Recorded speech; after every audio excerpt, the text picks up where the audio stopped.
SEC filings, the most boring documents ever written by mankind, engineered deliberately so no human would ever enjoy reading them. But then, SpaceX filed theirs. The first 14 pages, no numbers, no disclaimers, no legalese, just photographs of rockets, like a child's scrapbook glued into a legal document. Oh, and a warning, I quote, that humanity might share the fate of the dinosaurs. This is not a prospectus. This is mythology, disguised as a financial filing. SpaceX doesn't sell itself as a rocket company anymore. That story's old. The new pitch? They are now, according to their own documents, an AI company, a space internet empire, a multi-planetary civilization architect. The price tag for this fantasy? $1.75 trillion. That is not a valuation. That is a religion with a stock ticker. But here is where it gets dangerous. What happens when you open the hood and check the engine? Let's start with what SpaceX actually earns. Total revenue, rockets, Starlink, everything. Roughly $13 billion a year. $13 billion. Sounds massive, right? Kellogg's, the cereal company, makes about the same. Corn Flakes, Frosted Flakes, the tiger on the box. SpaceX is valued at $1.75 trillion, yet it earns the same as a Cartoon Tiger cereal brand. Now here's the part that should terrify any investor. Cumulative losses, $37 billion. Gone, burned, evaporated. Imagine you own a bakery. Every morning you bake bread. You sell bread. Customers walk in. At the end of the day, you've lost money. Not once, not for a bad quarter. Every single day for over 2 decades. And instead of shutting down, you walk to your investors and say, give me more flour. Next year, we open on Mars.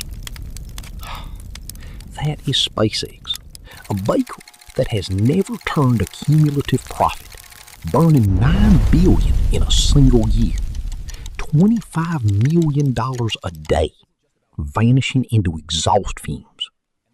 But revenue is not even the real trick. The real trick is how they justify tomorrow's money. They promise New York to Shanghai in 30 minutes, asteroid mining, interplanetary cargo shipping. But what if I told you something worse? The entire valuation doesn't even rest on rockets. 93. 93%. 93% of SpaceX's claimed value comes from one product. Not Starlink, not Falcon, not Starship. It comes from Grok, their artificial intelligence platform.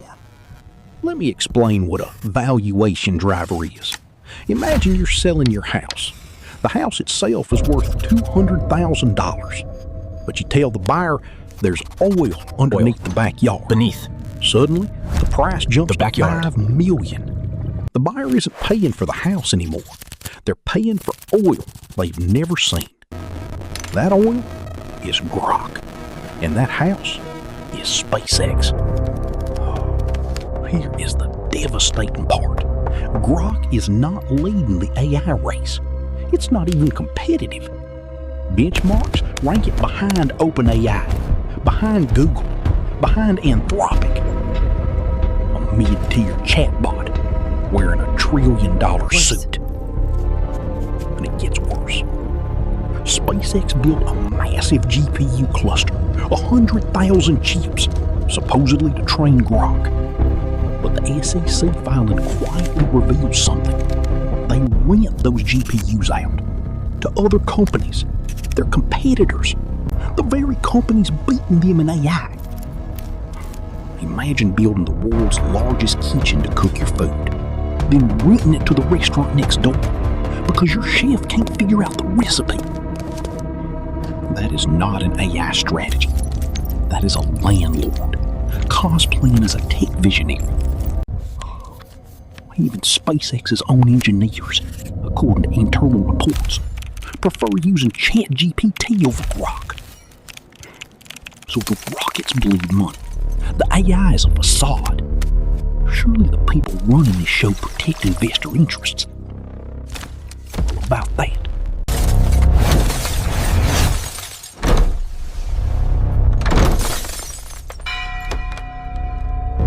Let me explain corporate governance. Imagine a school. Students are the investors, teachers are the board, and the principal is the CEO. Governance means teachers can fire the principal, especially if he spends lunch money on personal trips. At SpaceX, the principal hired his own friends as teachers. He wrote the school rules himself.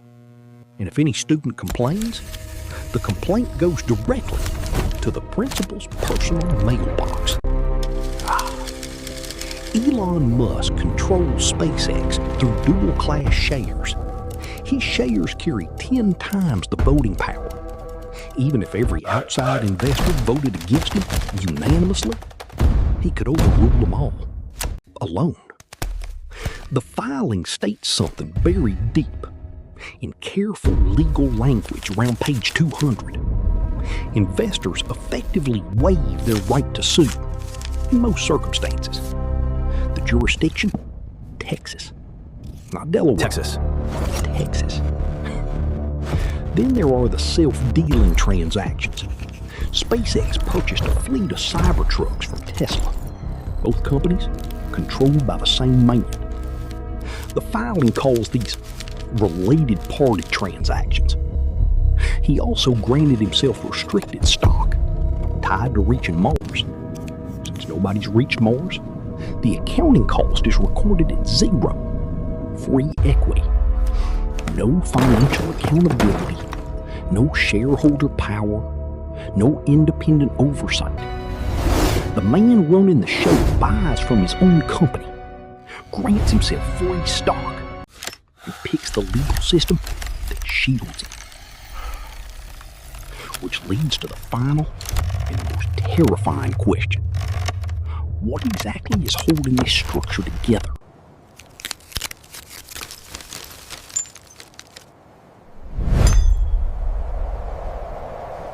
Strip everything away. Remove the mythology. Remove the AI hype. Remove the Mars promises. Remove the governance illusions. What remains? One rocket. Starship. The largest launch vehicle ever built.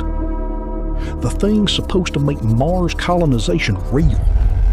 To make the revenue model work. To make the valuation rational.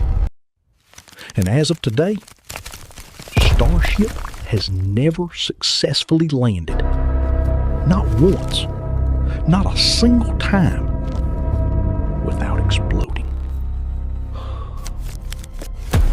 $1.75 trillion balanced on the tip of a rocket. A rocket that has never stuck the landing. This is not investing. This is not even speculation.